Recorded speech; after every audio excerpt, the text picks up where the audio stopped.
ধানে ভরা গানে ভরা আমার দেশ ভাই, এই ধরনের মাঝে দেখো এমন দেশ আর নাই।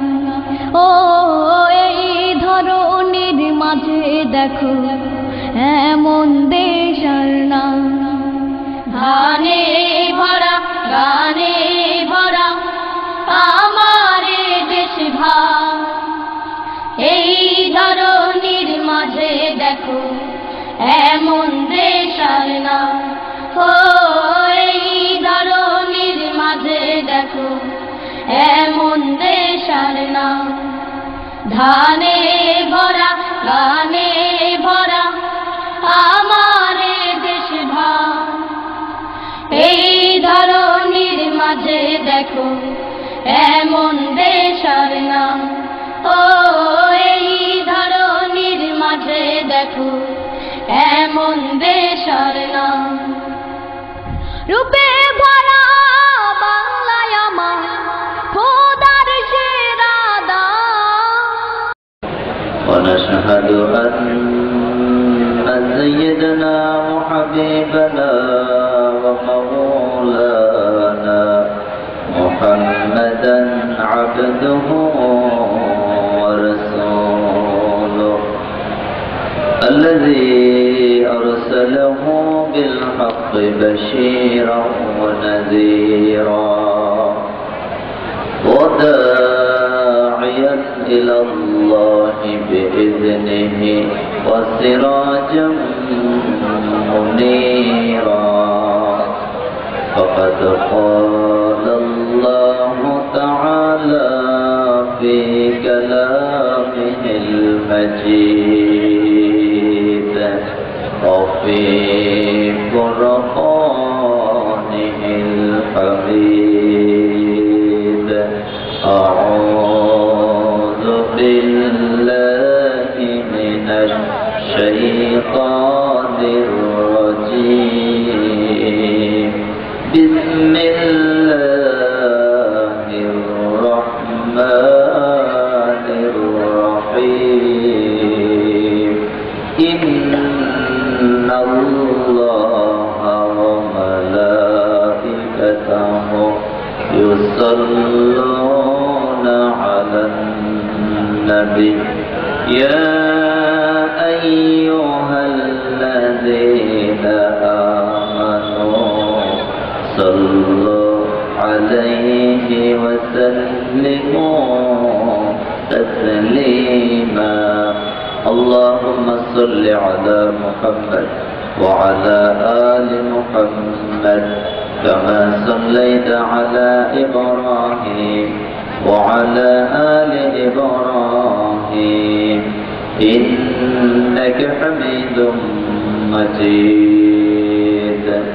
اللهم بارك على محمد وعلى آل محمد كما باركت على إبراهيم وعلى آل إبراهيم إنك حميد مجيد. যে জমিনে বসে আপনারা কোরআন শোনার জন্য এসেছেন, জমিন কার? কিছু লোকের কি সন্দেহ হচ্ছে? তাহলে একটু চিল্লায় বলেন তো, জমিন কার? আকাশ কার? আমরা কার? প্রশংসা করবেন কার? সকলে পড়েন আলহামদুলিল্লাহ। রব্বানা লাকাল হামদ হামদান কাসীরান তাইয়িবান মুবারাকান ফীহি। প্রশংসা করলাম কার? লাভ হয়েছে কার? লাভ হয়েছে কার? এই কথাটা আমাদের দেশে কিছু গোলাম মার্কা নেতা নেত্রীরা বুঝে না, ঠিক না ঠিক? আচ্ছা বলেন তো, আপনি যদি কোন নেতার প্রশংসা করেন, লাভ কার? নেতার জনপ্রিয়তা বাড়বে, ঠিক না ঠিক? আপনি যদি চেয়ারম্যান সাহেবের প্রশংসা করেন, লাভ কার? চেয়ারম্যানের ভোট বাড়বে, ঠিক না ঠিক? কিন্তু একজনে আছেন যিনি আকাশ আর জমিনের মালিক। আপনি যখন তার প্রশংসা, এগুলি কার প্রশংসা? চিল্লায় বলেন কার? একজন সাহাবা থামতে পারেন নাই, আল্লাহর প্রশংসা করতে যায় একটু বাড়িয়ে বললেন, তিনি বললেন হামদান কাসীরান তাইয়িবান মুবারাকান ফীহি। বিশ্বনবী নামাজের সালাম ফিরিয়ে বললেন, নামাজের ভিতরে রুকু থেকে দাঁড়াবার পরে অতিরিক্ত কথাগুলি কে বলেছো দাঁড়াও, এগুলো আজ আমি শিখাই নাই, কোথায় পেয়েছো? সাহাবা ভয় পেয়ে গেলেন, ভয় পেয়ে দাঁড়িয়ে বললেন, ইয়া রাসূলুল্লাহ, আমি ইচ্ছা করে বলি নাই, বরং আমি আমার জীবনের চাইতে আমার আল্লাহকে অনেক বেশি ভালোবাসি। কাকে ভালোবাসি? জীবনের চাইতে কম না বেশি? আমি যখনই নামাজে দাঁড়াই আমার আল্লাহর কথা ছাড়া আমার আর কারো কথা মনে থাকে না, সেজন্য আমার আল্লাহর জন্য কথাগুলি একটু বাড়িয়ে বলে দিলাম। আল্লাহর হাবিব বললেন, সাহাবা, এখানে ভয় পাওয়ার কোনো কারণ নাই। আমি নবী, তুমি নবী নও। আমি যা দেখতে পাই তুমি তা দেখতে পাও না। তুমি যখন নামাজের ভিতরে রুকু থেকে দাঁড়াবার পর আল্লাহর জন্য অতিরিক্ত কথাগুলি বলতেছিলে, আমি আকাশের দিকে তাকায় দেখতেছিলাম একজন দুইজন নয়, বরং 30 জনেরও বেশি ফেরেশতা হাতে কলম কাগজ নিয়ে প্রতিযোগিতায় লেগেছে তোমার আমল নামায় কে কত বেশি নেক লিখে দিতে পারে। আল্লাহু আকবার। এজন্য প্রশংসা করবেন কার? সকালবেলা ঘুম থেকে উঠার পর সর্বপ্রথম কার প্রশংসা? নাস্তা খাওয়ার পরে কার? দুপুরে কার? বিকালে কার? রাত্রে কার? বঙ্গভবনে কার? মিছিলে কার? দল করবেন কার? রাজি আছেন? অনেকে মনে মনে ভাবতে যে হুজুর না জানি কোন দলের কথা কয়। আমরা যারা কালিমা পড়েছি আমাদের আলাদা কোনো দল নাই, আমাদের দলের নাম ইসলাম। চিল্লায় বলো, ইসলাম আছে যেখানে, ইসলাম নাই যেখানে। দুই জায়গায় দল নিয়ে যাওয়া যায় না। কয় জায়গা? একটা হলো আল্লাহর ঘর মসজিদ। আপনি আওয়ামী লীগ করেন, বিএনপি করেন, জামাত করেন, জাসদ করেন, বাসদ করেন, আর হিয়ালিয়ার দল আপনি করেন না কেন? আপনি যখন ওযু করে মসজিদে ঢুকেন তখন আমরা সবাই কয় দল? কার দল? আমাদের দল তখন একটাই, ইন্নী ওয়াজ্জাহতু, পড়ে সবাই, ইন্নী ওয়াজ্জাহতু ওয়াজহিয়া লিল্লাযী ফাতারাস সামাওয়াতি ওয়াল আরদা হানিফা ওয়া মা আনা মিনাল মুশরিকিন। দল করি কার দল? নামাজে দাঁড়ায় বলি ইন্নী ওয়াজ্জাহতু ওয়াজহিয়া, ওয়াজহিয়া মুতাওয়াজ্জিহ হলাম কার দিকে? মুসলমান মুতাওয়াজ্জিহ হয় কার দিকে? কিন্তু বাংলাদেশে ইদানিং কিছু বন্ড ফিরেজ জন্ম হয়েছে, ওরা মানুষের কলম মুতাওয়াজ্জিহ করে তার বাবা হুজুরের কলমের দিকে। আছে না নাই? কোন মুসলমান আল্লাহ ছাড়া কারো দিকে মুতাওয়াজ্জিহ হতে পারবে না। এই শিক্ষা আমাদের দিয়েছেন আমাদের জাতির পিতা ইব্রাহিম আলাইহিস সালাম।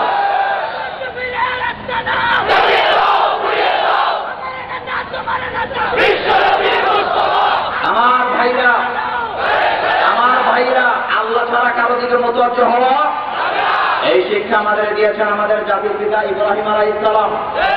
ঠিক না ঠিক? নামাজে দাঁড়ায় বলে ইন্নী ওয়াজ্জাহতু ওয়াজহিয়া লিল্লাযী, আপনারা বলেন আমরা যখন নামাজ পড়ি কাবার দিকে ফিরে নামাজ আদায় করি কি করি না? কিন্তু আমরা কি কাবার দিকে মুতাওয়াজ্জিহ হই না আল্লাহর দিকে মুতাওয়াজ্জিহ হই? এরপরে সর্বশেষ বলি ওমা আনা মিনাল মুশরিকিন, যারা আল্লাহর সাথে মুশরিকি করে তাদের সাথে আমাদের কোনো সম্পর্ক। আরেকটা জায়গা আছে দল নিয়ে যাওয়া যায় না, সেটা হলো কবর। কোথায়? কবরে দল চলে কার? কথা কন না কে? আচ্ছা, কবরে যায় যদি কোনো ব্যক্তি বলে আমি দাসদের কর্মী আইছি, ফেরেশতারা বোধহয় আদর করবে, চুমা দিবে বোধহয়, পিঠা কপালে আছে না নাই? ফেরেশতারা বলবে তোরাই তো টোকাই, ঠিক কিনা? ফেরেশতারা বলবে এনে দাসদ বাসদ চলে, এখানে চলে লা ইলাহা ইল্লাল্লাহ, জোরে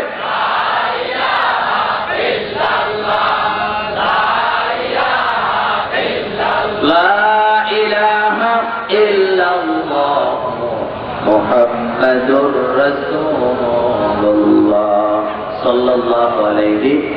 আপনি মারা যাবেন, আপনি যত বড় নেতা হন, যে কোনো দলের নেতা হন, যত বড় লোক হন, যত পয়সা হন, আপনি মরার পরে আপনাকে বাজারের অল্প দামের সাদা কাপড় দিয়ে আপনার লাশটা প্যাকেট করা হবে কি হবে না?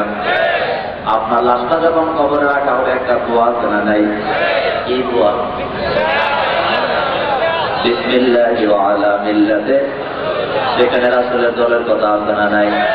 সুতরাং আমাদের আলাদা কোনো দলাদলি নাই। দল আমাদের কয়টা? চিল্লায় বলেন কয়টা? ইসলাম আছে যেদিকে, কোরআন হাদিস যেদিকে, নাস্তিকেরা যেদিকে, আলেম ওলামারা যেদিকে। রাজি আছো মুসলমান? চল চল বুঝি না, আমরা বুঝি ইসলাম। ইসলামের বিরুদ্ধে যে বেয়াদব আর বেয়াদবের বাচ্চা কথা বলবে, তাদের বিরুদ্ধে কাঁধে কাঁধ মিলে দুর্গার আন্দোলন গড়ে তোলা হবে। রাজি আছো মুসলমান? কারা কারা যদি হাত তোলা আল্লাহকে দেখায়।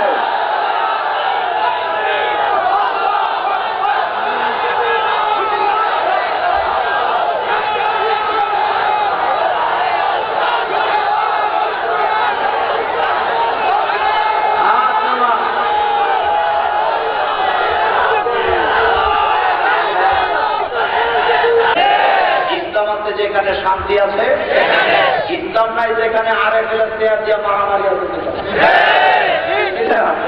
আল্লাহ যেন আজকের মাহফিলকে কবুল করেন, আমরা বলি আমিন। আজকের এই মাহফিল আপনাদের ফয়ারগাছা যুব সমাজের উদ্যোগে এটি 15তম তাফসীর কোরআন মাহফিল। আজকে ইসলামী আন্দোলনের প্রাণ পুরুষদের একজন, তিনি হচ্ছে আপনাদের এলাকার কৃতি সন্তান, যার বক্তব্য সারা পৃথিবীতে মিডিয়ার মাধ্যমে প্রচার হয়েছে। তিনি হচ্ছেন আমার বড় ভাই হযরত মাওলানা নাসিরউদ্দিন হেলালী সাহেব। আল্লাহ যেন তার হায়াতকে দারাজ করে দেন, আমরা বলি আমিন। আর জোরে বলি আমিন। আজকের মাহফিলে আপনারা প্রধান অতিথি হিসেবে যাকে দাওয়াত দিয়েছেন, বীর মুক্তিযোদ্ধা অধ্যাপক নুরুল ইসলাম মিলন ভাই, মাননীয় সংসদ সদস্য কুমিল্লা ৮ বরুড়া। আল্লাহ যেন আমাদের এই প্রধান অতিথির উপরে রহম করেন, আমরা বলি আমিন। তাকে যেন আল্লাহ কোরআনের জন্য কবুল করেন, আমরা বলি আমিন। আজকের মাহফিলে প্রধান বক্তা হিসাবে আপনারা যাকে দাওয়াত দিয়েছেন, অধ্যাপক ডক্টর আব্দুল বারী সাহেব, আমার খুব কাছের মানুষ। তারপরে বিশেষ মুফাসসির হিসাবে আপনারা তাদেরকে দাওয়াত দিয়েছেন জনাব হযরত মাওলানা আবুল বাশার, খতিব শাকপুর জামে মসজিদ বরুড়া কুমিল্লা। আমার আগে কথা বলেছেন উদীয়মান তরুণ বক্তা জনাব হযরত মাওলানা আব্দুল কাইয়ুম সাদি ভাই ঢাকা। আমার পরে কথা বলবেন এশার নামাজের পর, যার নাম শুনলে অনেকের গায়ে চুলকানি শুরু হয়ে যায়।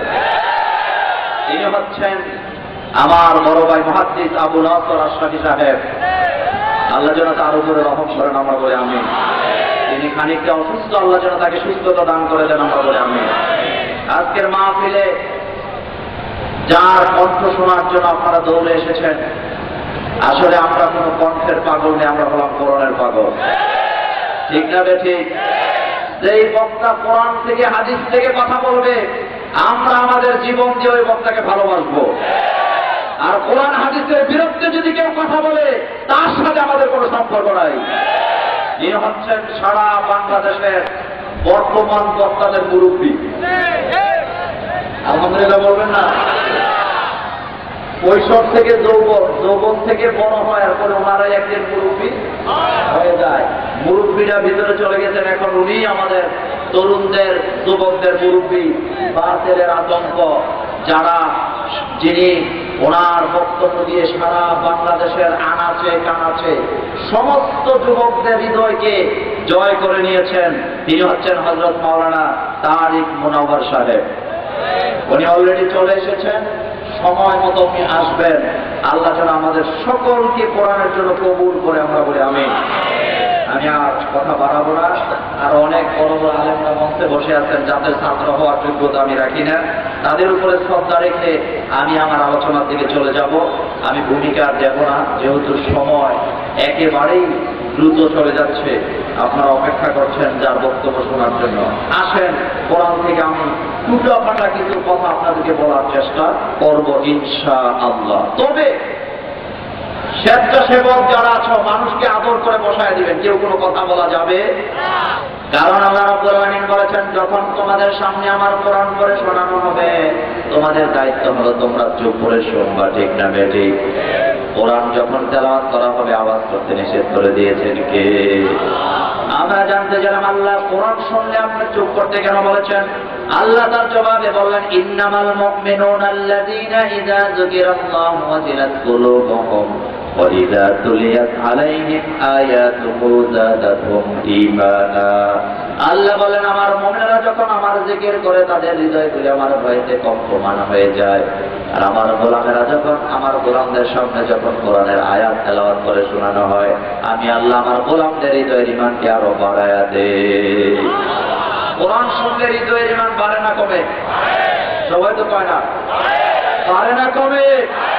বাড়ানকে জিকির করলে কলিজা কাঁপে কার ভয়ে?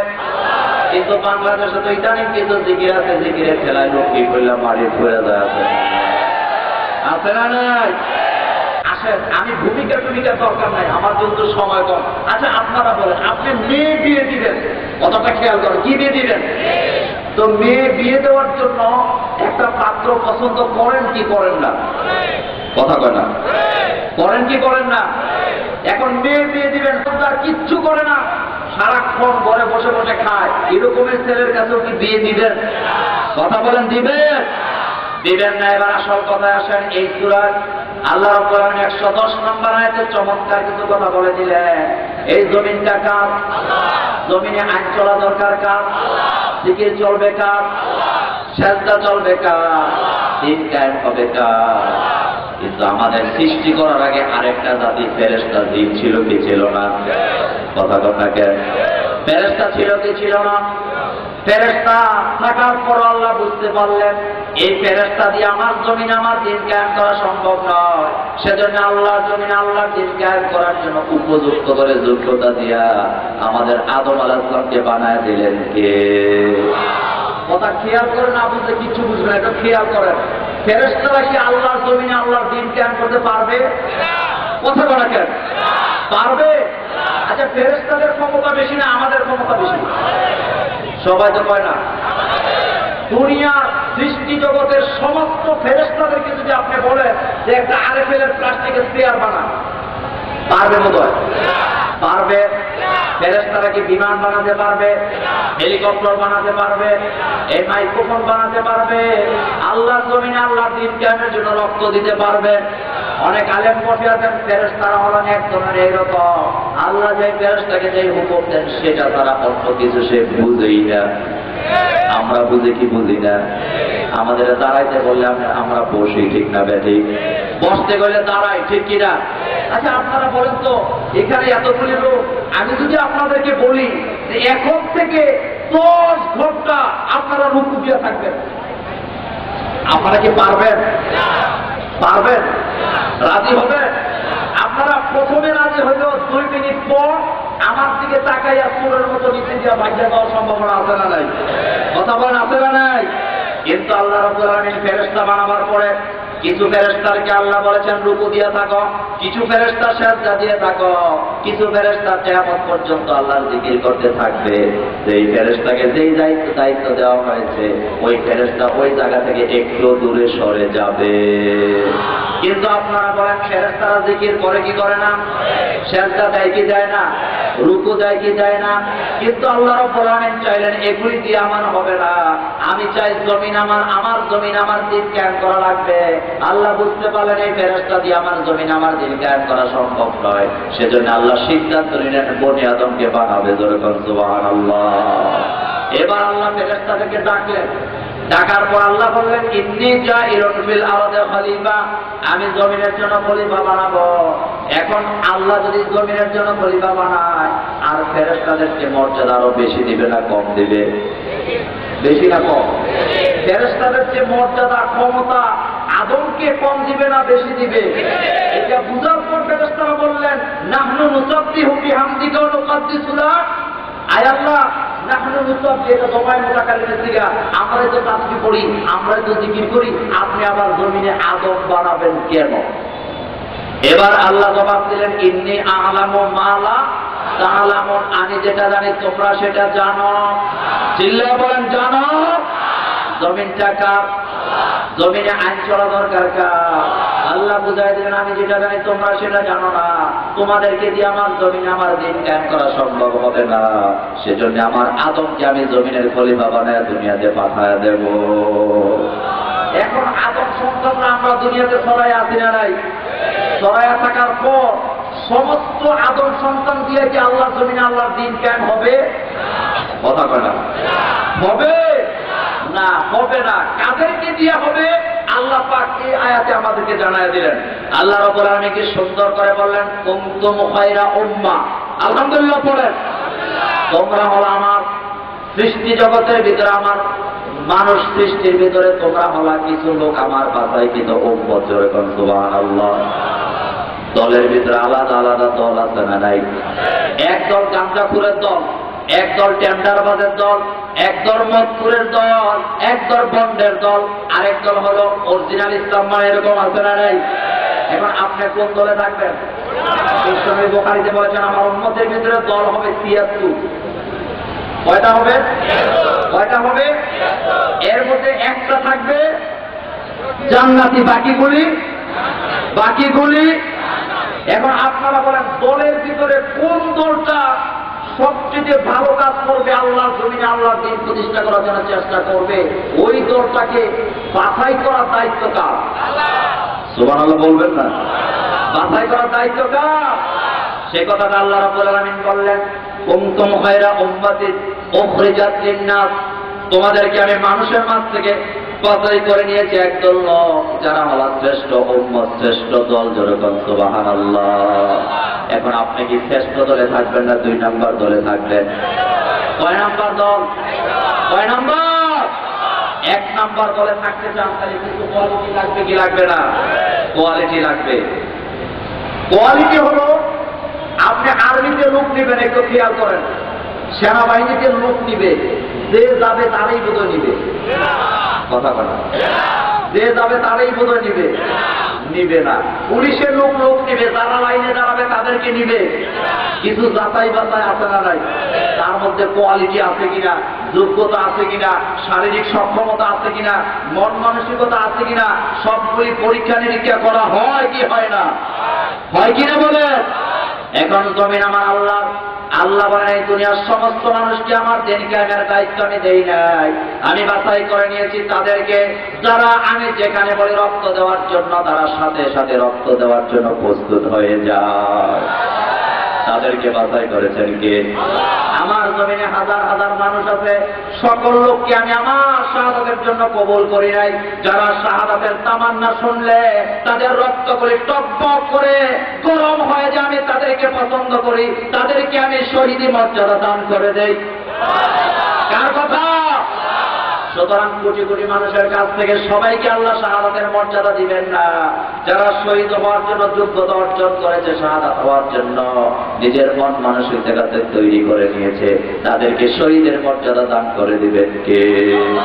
যারা শহীদ তাদের জন্য সবচেয়ে বড় খবর হলো বিশ্বনবী মুসলিমের বর্ণনায় বললেন, কিতাবি বুখারী কিতাবুল মাগাজিতে হাদিসে এসেছে, আল্লাহর হাবিব বলেন কোন মানুষ যখন সাধারণভাবে ইন্তেকাল করবে তার রূহটা হয় ইল্লির না হয় সিজ্জিনে রেখে দেওয়া হবে, কিন্তু যারা শাহাদাতের মর্যাদা লাভ করতে পারবে ইন্তেকালের সাথে সাথে আল্লাহ তাদেরকে জান্নাতে ঢুকায়া দিবে। এখন আমি বুঝাতে চাইলাম যে দুনিয়াতে হাজার হাজার কোটি কোটি মানুষ আছে না নাই? সবাই কি শহীদ হতে পারবে? না, শহীদ হতে পারবে না।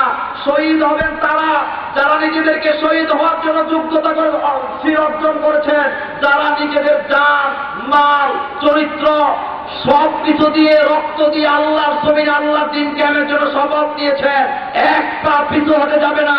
তাদেরকে শহীদের নাজরানা পেশ করার জন্য সুযোগ করে দিবেন কে? এখন আপনারা কি আল্লাহর জমিনে আল্লাহর দ্বীন কায়েম করতে রাজি আছেন?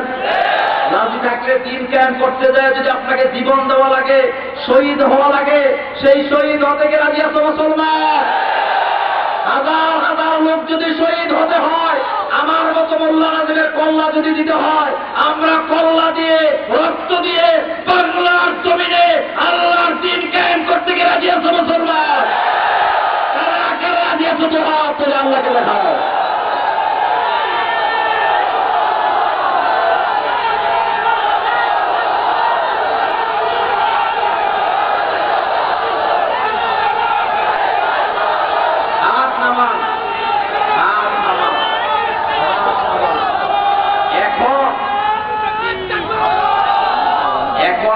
আসল কথায় যাব, আসল কথাটাকে শুনে। তাহলে নিজেদেরকে প্রস্তুত করতে রাজি আছেন? যে যাবে তারই মতো পুলিশে ঢুকাবে, যে যাবে তারই মতো আর্মিতে ঢুকাবে, কিন্তু যোগ্যতা লাগবে না, কথা বলা লাগবে না। আচ্ছা, আপনি মসজিদে ইমাম নিযুক্ত করবেন, এখন ইমাম সাহেব ইন্টারভিউ দিতে আসছে, জানতে পারলেন এই ইমাম সাহেব ওই এলাকার বড় চোর, আপনারা কি ওই ইমামকে নিয়োগ দিবেন? কথা বলেন, দিবেন? দিবেন না। আপনার মসজিদে ইমাম নিযুক্ত করবেন, জানতে পারলেন ইমাম সাহেব আমানতের খেয়ানত করে, আপনারা কি তার পিছনে নামাজ পড়বেন? আপনি ইমাম সাহেব নিয়োগ দিতে গেলেন, জানতে পাইলেন আপনার ইমাম সাহেব গম চুরি করে, আপনি কি তার ইমামতির নিয়োগ দিবেন? কথা বলেন, দিবেন? আপনারা মানুষ, আপনাদের জ্ঞান সীমিত, মসজিদের ইমাম নিয়োগ করবেন, চোরকে, ডাকাতকে, টেন্ডারবাজকে, হাইজেকারকে, আমানতদারের যে খেয়ানত করে তাকে আপনি ইমামতির দায়িত্ব দিলেন না। তো জমিন কার? কোরআন কার? এই কোরআনের রাত কায়েমের জন্য আল্লাহ চোর ডাকাতকে বোধহয় ওই কি বলে এটা করার জন্য ক্ষমতা দিবে, তাদেরকে বাছাই করবেন না। আল্লাহ রাব্বুল আলামিন বললেন, আমি আমার জমিনে দিন কায়েম করার জন্য কোয়ালিটি সম্পন্ন ব্যক্তিকে আমি খোঁজ করতেছি, তোমাদের মধ্য থেকে হাজার হাজার মানুষ থেকে আমি কিছু লোককে বাছাই করেছি যারা আমার জমিনে আমার দিন কায়েম করে দিবে। আমরা জানতে চাইলাম আল্লাহ, কারা আপনার জমিনে আপনার দিন কায়েম করার যোগ্যতা রাখে, কারা আপনার জান্নাতের অধিবাসী হবেন? আল্লাহ বললেন, ইন্নাল্লাহ আশতারা মিনাল মুমিনিনা আনফুসাহুম ওয়া আমওয়ালাহুম বিআন্না লাহুমুল জান্নাহ। আল্লাহ বলেন, যারা আমার জন্য আমার তাদের জীবন দিবে, মাল দিবে, সম্পদ দিবে, তাদেরকে বাছাই করে নেবেন কে? এই জান মাল দেওয়ার জন্য কিছু গুণ থাকা লাগবে কি লাগবে না? আমরা জানতে চাইলাম আল্লাহ ওই গুণগুলি, ওই কোয়ালিটি কি কি? আল্লাহ বলছেন, আত্তা ইবুনাল, যারা পারেন আমার সাথে বলেন, আত্তা ইবুনাল আবিদুনাল হামিদুনাস সাইমুন রাকিউনাস সাজিদুন আমিরুনা বিল মারুফ ওয়া নাহাউনা আনিল মুনকার ওয়াল হাফিজুনা লিহুদুদিল্লাহ ওয়া বাশশিরিল মুমিনিন। কার কথা? আল্লাহ বলেন, যারা আমার জমিনে আমার দিন কায়েম করার জন্য মানুষ থেকে আমি যাদের বাছাই করবো তারা হবে তাওবাকারী। কি কারী? আত্মা ইবন তাওবাকারী, আবিদুন ইবাদতকারী, হাফিজুন হেফাজতকারী। নামাজি হবে কি হবে না? রোজাদার হবে কি হবে না? আমানতের রক্ষাকারী হবে কি হবে না? ওয়াদা রক্ষাকারী হবে কি হবে না? কথায় সত্য বলবে না মিথ্যা বলবে? চরিত্রে শালীনতা থাকবে কি থাকবে না? এরা কি গাঁজাখোর হবে? কথা কয় না। এরা কি গাঁজাখোর হবে? মদখোর হবে? টেন্ডারবাজ হবে? চাঁদাবাজ হবে? নাচানাচি করি না হবে? অশ্লীলতা ছড়াই না হবে? এদের ভিতরে নামাজ থাকবে কি থাকবে না? চরিত্র থাকবে কি থাকবে না? যারা এতদিন বলতেন মোল্লার দর মসজিদ পর্যন্ত, আমাদের বাংলাদেশের এক মোল্লা প্রমাণ করে দিয়ে গেছেন না, মোল্লার দর মসজিদ পর্যন্ত নয়, মোল্লাদেরকে আল্লাহ এমন কোয়ালিটি দিয়ে তৈরি করেছেন, মোল্লার দর হলো সংসদ পর্যন্ত। ঠিক না বেঠি? আপনারা খেয়াল করেন, আল্লাহর জমিনে আল্লাহর দিন কায়েম করতেন, শান্তি প্রতিষ্ঠা করবেন, নায়ক নায়িকা, গায়ক গায়িকা দিয়ে বোধহয় শান্তি প্রতিষ্ঠা করা যাবে? যারা 10 কিলোমিটার রাস্তা টেন্ডার পাওয়ার পর 8 কিলোমিটার নিজের পকেটে ঢুকায় দেয়, তাদের দ্বারা বোধহয় আল্লাহর জমিনে আল্লাহর দিন কায়েম হবে? কথা বলেন, হবে? যারা 100 টন গম পাওয়ার পর 90 টন খাইয়া 10 টন মানুষের মধ্যে বিলি করে, তাদের দিয়া বোধহয় আল্লাহর জমিনে আল্লাহর দিন কায়েম হবে? হবে না, তাদের দ্বারা দিন কায়েম হবে না। দিন কায়েম হলো সমস্ত মোল্লাদের দ্বারা, যারা আল্লাহর জমিনে আল্লাহর কোরআনের রাত কায়েম করার জন্য নিজেদের জীবনকে উৎসর্গ করে দিয়েছে। কথা ঠিক না বেঠি?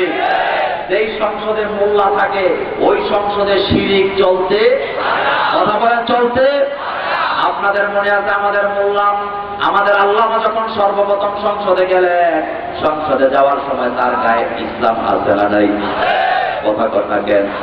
তার মাথায় টুপি আছে না নাই? গালে দাড়ি আছে না নাই?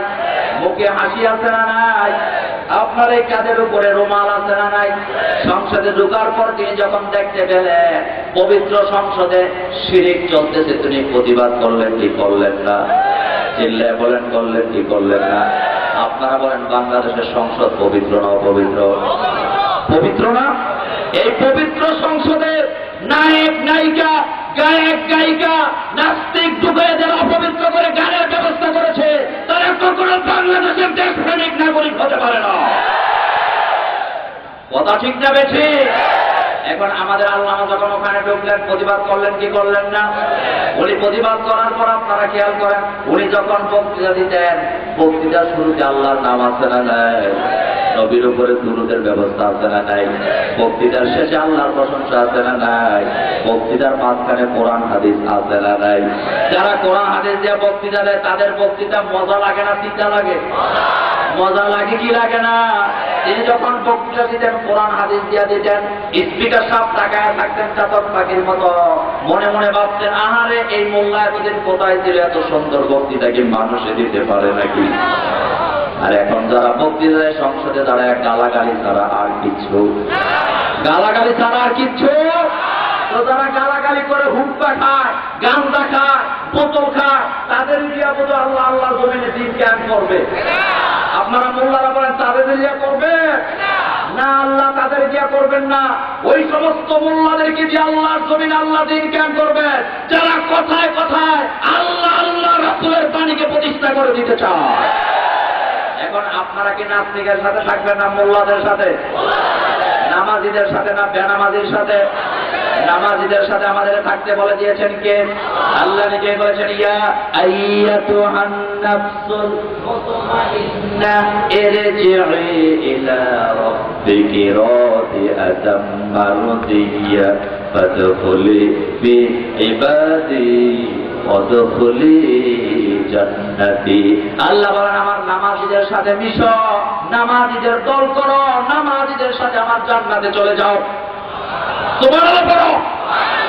এখন মোল্লারা জান্নাতে যাবে না নাস্তিকের বাচ্চারা? যারা আযানের বিরোধিতা করে তারা বোধহয় জান্নাতে যাবে। কথা বলেন যাবে? তো যারা জান্নাতে যেতে পারবে না তারা বোধহয় জমিনে শান্তি প্রতিষ্ঠা করতে পারবে। কথা বলেন পারবে নাকি? তাহলে তাদের বোধ আল্লাহ বাছাই করবেন। বিচারটা আপনাদের কাছে দিলাম, চিন্তার খোরাকটা আপনাদেরকে দিলাম। আল্লাহর জমিনে আল্লাহর দিন কায়েম করতে হলে আমাদের আল্লামার মতো লোকের কোয়ালিটি লাগবে কি লাগবে না?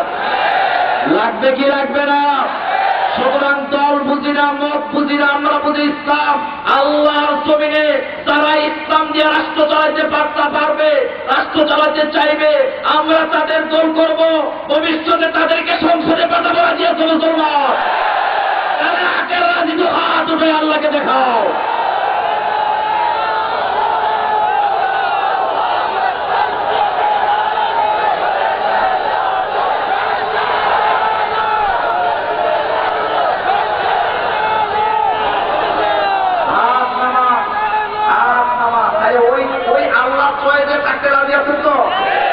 আপনি যদি গাঁজা খান চয়েজে থাকবেন না, বাতিল হবেন। কথা কয় না? আপনি যদি মদ খান চয়েজে থাকবেন না, বাতিল হবেন। আপনি যদি জিনা ব্যভিচার অশ্লীলতাকে জমিয়ে ছড়ায় দেন, আপনি ওই দলে থাকবেন না, বাতিল হবেন। বাতিল হওয়ার সম্ভাবনা আছে না নাই? আপনি যদি কোরআন পড়েন নামাজি হন, সকালবেলা কোরআন তেলাওয়াত করেন সারাদিন, আপনি নামাজিদের সাথে থাকেন, নামাজিদের চিন্তা ভাবনা করেন, ওই দলে আপনাকে রেখে দিবেন কে? সকালে যারা কোরআনের তেলাওয়াত করে তাদেরকে ভালোবাসেন কে? আল্লাহ নিজে বলেছেন আকিমিস সালাতা, যারা পারেন পড়েন, আকিমিস সালাতা লিদুলুকিশ শামসি ইলা ওয়াসাকিল লাইলি ওয়া কুরআনাল ফাজরি ইন্না কুরআনাল ফাজরি কানা মাশহুদা। আল্লাহ বলেন সকালে ফজর পড়ো, ফজরে তোমরা কোরআন তেলাওয়াত করো, কারণ তোমরা যখন ফজরে কোরআন তেলাওয়াত করো তোমাদের তেলাওয়াতের সাক্ষী আমার ফেরেশতারা হয়ে যায়। সকালবেলা কিসের তেলাওয়াত? আযান শুনলে ঘুম থেকে উঠবো, রাজি আছি না নাই? ঘুম থেকে ওঠার পর আমার প্রথম কর্মসূচি কিসের তেলাওয়াত? চিল্লায় বলেন কিসের? আর সারাদিন আমার মাথায় একটাই চিন্তা থাকবে, আল্লাহ তুমি তো বলেছো কুনতুম খায়রা উম্মাহ উখরিজাত লিন-নাস, তুমি যাদেরকে উম্মত উত্তম উম্মত বলেছ, মানুষ থেকে যাদেরকে তুমি বাছাই করো, এই বাছাইয়ের কাতারে আমাদেরও থাকার দরকার আছে না নাই? আল্লাহ যেন আমাকে আপনাকে আমার মতো গোলামকে ওই দলে যেন শামিল করে দেয়, আমরা বলি আমিন। তবে ওই দলে জোর করে ঢুকার কোন রাস্তা, জোর করে ঢুকার কোন রাস্তা, কারণ আল্লাহ পাক বলেছেন আমি চয়েস করি। চয়েস করেন কে? কে করেন? তবে তাদের কাজ এক নাম্বার তা'মুরুনা বিল মারুফ, ভালো কাজের ভালো কাজের, ওয়াতানহাউ আনিল মুনকার, খারাপ কাজের জন্য মানুষকে বাধা দিবে কি দিবে না? তবে মজার ব্যাপার, বিশ্বনবীর জীবনটাকে আল্লাহ দুই ভাগে ভাগ করে দিয়েছে। মাক্কি জীবনে আল্লাহর হাবিব যতদিন তিনি নবুয়তের দায়িত্ব নেন নাই, খারাপ কাজগুলিকে তিনি মনে মনে ঘৃণা করে যেতেন, প্রতিবাদ তিনি করতেন না। 41 বছর থেকে যখন কোরআনের দাওয়াত দেওয়া শুরু করে দিলেন, করছে কিনা বলে, যখন থেকে কোরআন আসলো তখন তিনি প্রতিবাদী হলেন। কিন্তু কোরআন যতক্ষণ আসে নাই তিনি প্রতিবাদ করেন নাই, কিন্তু খারাপ কাজগুলি মনে মনে কি করতেন? মনে মনে কি করতেন? বিশ্বনবীর জিন্দেগিটাকে দুই ভাগে আল্লাহ ভাগ করে দিয়েছেন। নবুয়তের আগে হলো 23, নবুয়তের পরে হলো 23। নবুয়তের আগে 23 বছর তিনি কাজ করেছেন। ওই কাজটা করেছিলেন তিনি, ওই দলের নাম ছিল হিলফুল ফুজুল। কি নাম? নবুয়তের আগে হিলফুল ফুজুল কাজ করেন 23 বছর। কয় বছর? জমিনে কি ইসলাম প্রচার করতে পারছিলেন? শান্তি প্রতিষ্ঠা হয়েছিল, কিন্তু খারাপ কাজগুলি তিনি ঘৃণা করতেন। নবুয়তের পরে আবার 23 বছর আছে না নাই? ওই নবুয়তের 23 বছর আল্লাহর হাবিব দাওয়াত দিলেন কি দিয়া? কি দিয়া? এখন যখন তিনি কোরআন দিয়ে দাওয়াত দিলেন, এখন শান্তি প্রতিষ্ঠা করছে কি করে নাই? করছে কিনা বলে। কিন্তু নবুয়তের আগের কাজগুলি আমার নবীর ভালো ছিল, অবশ্যই ভালো ছিল, কিন্তু ওই কাজ দিয়ে তিনি শান্তি প্রতিষ্ঠা করতে সক্ষম হন নাই। আল্লাহ বুঝাই দিলেন, হাবিব, শান্তি যদি আপনি জমিনে প্রতিষ্ঠা করতে চান, আল্লাহর কোরআনের বিকল্প আর কিছুই নাই। এটা আমাদের বুঝাই দিলেন কে? সেই কোরআন আজও আমাদের কাছে আছে না নাই? আছে না নাই? এই কোরআন নিয়ে বাঁচবো, কোরআন নিয়ে, কোরআনের দাওয়াত দিয়ে যাবো। রাজি আছি তো? হক কথা বলবো, রাজি আছি তো? আসেন, কোরআন দিয়ে জীবন গড়ি, কোরআন পড়ি, কোরআন মানুষকে বুঝাই। ওই দলে আমরা যোগ দেই যেই দলটিকে আমাদের জন্য চয়েস করেছেন কে? শেষ কথাটা বলে যায়, এবার ওই দলে ঢুকলে কিন্তু বিপদ আছে না নাই?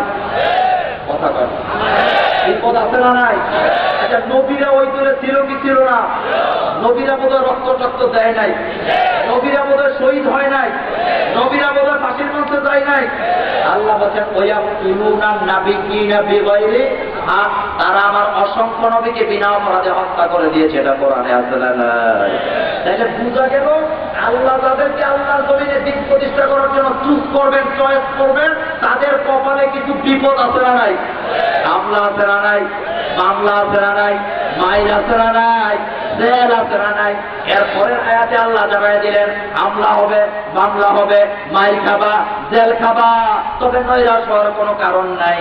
লাইয়াদুররুকুম ইল্লা আযান, তারা তোমাদের সাময়িক কষ্ট দিতে পারবে, কিন্তু আমার জমিন থেকে তারা তোমাদেরকে নিশ্চিহ্ন করে দিতে পারবে না। কার কথা? সুতরাং আল্লাহর জমিনে আল্লাহর দ্বীন প্রতিষ্ঠা করতে গেলে আপনার উপরে হামলা হবে, মামলা হবে, ফাঁসির কাস্টে যাওয়া লাগবে। এগুলি টিঙ্গে আমরা কি আল্লাহর জমিনে আল্লাহর দ্বীন কায়েম করতে বদ্ধপরিকর আছি? কারা কারা আছি? তো হাত তুলে আল্লাহকে দেখাও।